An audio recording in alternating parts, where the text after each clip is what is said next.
Saudara Komisi 1 DPRA rakor bersama Balai Prasarana Permukiman Wilayah Aceh, BPPWA Ditjen Cipta Karya Kementerian PUPR dan Disbudpar Aceh di ruang Banmus DPRA. Rapat koordinasi ini terkait rencana kelanjutan pelaksanaan pembangunan instalasi pembuangan air limbah, IPAL, dan juga izin penyelesaian pekerjaannya di TPA Kampung Jawa, Kota Banda Aceh.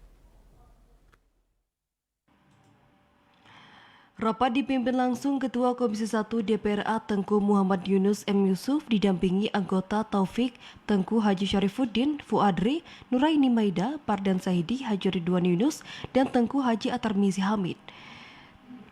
Tengku Muhammad Yunus M. Yusuf menyampaikan bahwa rakor ini digelar untuk menindaklanjuti pembangunan IPAL yang ada di Banda Aceh. Komisi 1 ingin mengetahui program kelanjutan pembangunan IPAL maupun izin penyelesaian pekerjaan apa saja yang akan dilaksanakan BPPWA. Walaupun BPPWA Ditjen Cipta Karya Kementerian PUPR bukan mitra kerja, namun Ombudsman merupakan mitra kerja dari Komisi 1.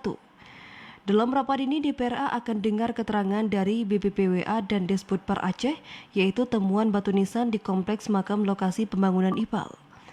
Masri selaku PPK Sanitasi BPPWA memberikan pemaparan terkait pembangunan IPAL yang sudah mencapai 70% terhenti sejak akhir 2017.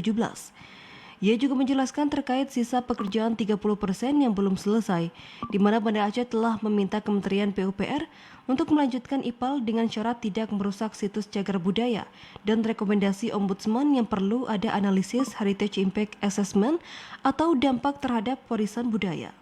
Tim Liputan TVRI Aceh melaporkan. Saudara